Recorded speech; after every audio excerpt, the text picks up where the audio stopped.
you very much indeed, and thank you for inviting me to give a talk at this conference. I'm much indebted myself to the Ronald Coase Institute and its various educational activities, outreach to graduate students, etc. What I would like to do, is this working or not? I wonder if,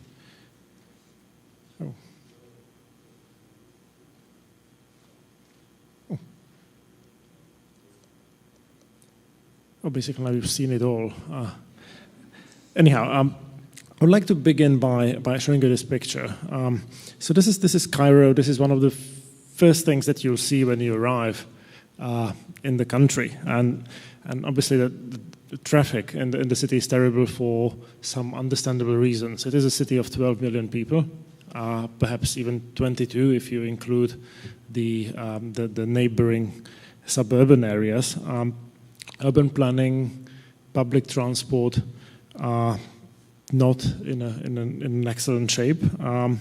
And somewhat surprisingly, unlike in London or Singapore, there is no congestion pricing. But there's also one more mundane reason why the traffic is so disastrous, which is that fuel is extremely cheap. Last year, before the most recent wave of price hikes, the price of 1 liter of 80 octane petrol was £1.60, which translates roughly to 80 US cents per gallon.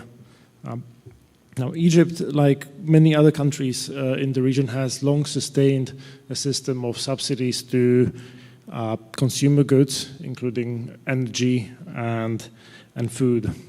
In the past couple of years, this spending has amounted to up to 13–14% of the GDP, largely accounting for the country's massive fiscal imbalances.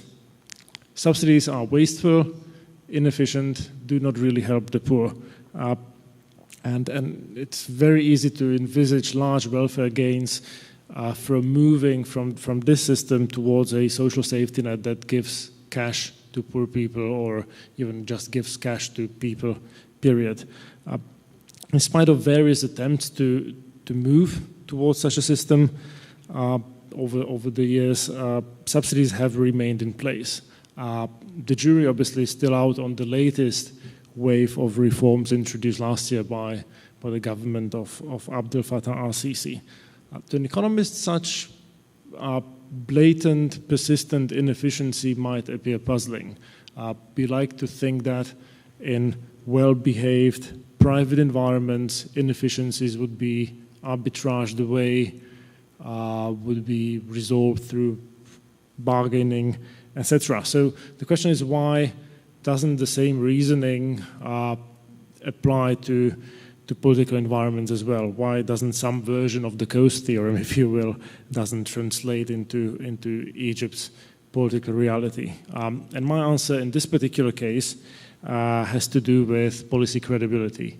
In order to be successful, efficiency-enhancing reforms need to be perceived as credible by some part of the population. And there are reasons to believe, as I'll try to explain, that in Egypt's case, it is a lack of policy credibility that's crippling the efforts to phase out subsidies.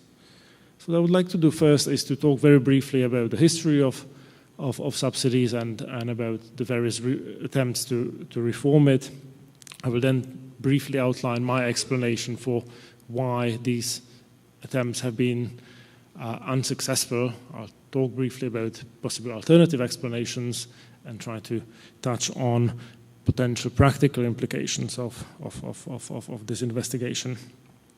The origins of Egypt's current subsidy system really go back to 1920s, to the years after the First World War, when the government started importing wheat and distributing it at heavily subsidized prices at government-run shops, actually. After the Second World War, and particularly after independence, subsidies to food, transport, energy, housing, water, and a whole array of other consumer goods have become the main tool of social assistance used in the country. Today, the main areas are energy and food. And energy obviously accounts for larger fraction of the total subsidy spending. Subsidies are one obvious feature of subsidies that they are regressive. Households that consume more are receiving more in terms of subsidy spending. Energy is the more obvious example where spending directed towards the high-income households really dwarfs the spending that goes towards other income groups. Furthermore, significant leakages exist. So goods that are sold at government-subsidized prices then get resold on the black market. It has been estimated, for instance, that in the case of bread, which is subsidized by the government, 31% of it ends on secondary black markets. As I said, subsidies are a drain on public resources, accounting for roughly 1/3 of government spending, up to 13–14% of the GDP. Now, there are other second-order effects as well. Subsidizing fuel consumption might not be the best idea if you are concerned about by climate change. Food subsidies, which are directed disproportionately at wheat flour, sugar, and low-grade cooking oil, might also have something to do with the diet of Egyptians, which suffer even by regional standards from high rates of diabetes and cardiovascular disease. Now, Egypt has a track record of unsuccessfully reforming the subsidy system. In 1977, in 1980s, in 1991, in the late noughties, various measures have been introduced to curb spending directed at subsidies. Last year, there have been some quite significant, actually, price hikes introduced in the area of fuels, and so-called smart cars have been introduced, which impose a cap on how much each household can purchase. So that should limit the extent to which subsidies are regressive. We have yet to see whether these reforms stick or whether they are reversed later.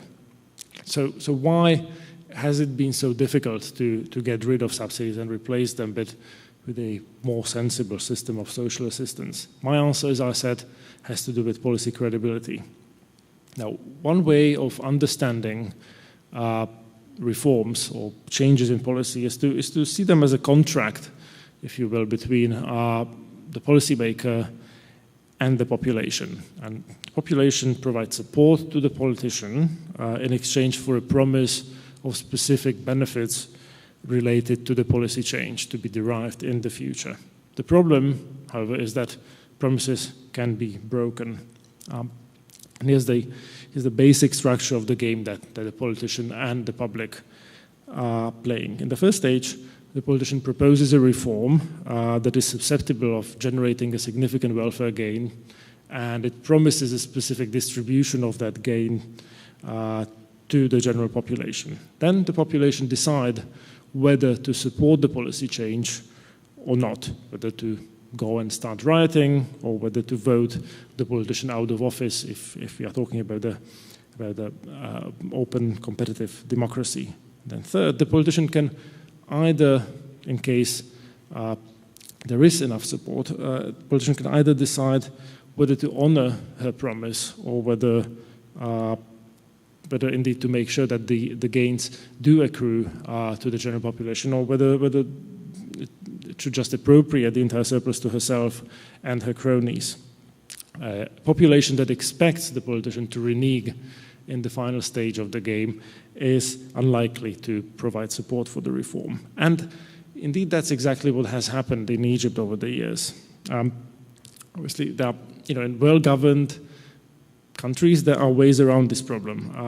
Voters can punish a politician who is likely to renege or has reneged on her promise, but that's not really the case in Mubarak's or El-Sisi's Egypt. Obviously, you could have some sort of explicit, legally embedded scheme that would direct the benefits at the population, either through lower taxes or through some sort of social safety net. That unfortunately has not happened in Egypt yet, and it's questionable to what extent that such a promise would be believable in an environment in which government is indeed seen as predatory, and where its main modus operandi is the concentration of privileges and wealth by the politically well-connected.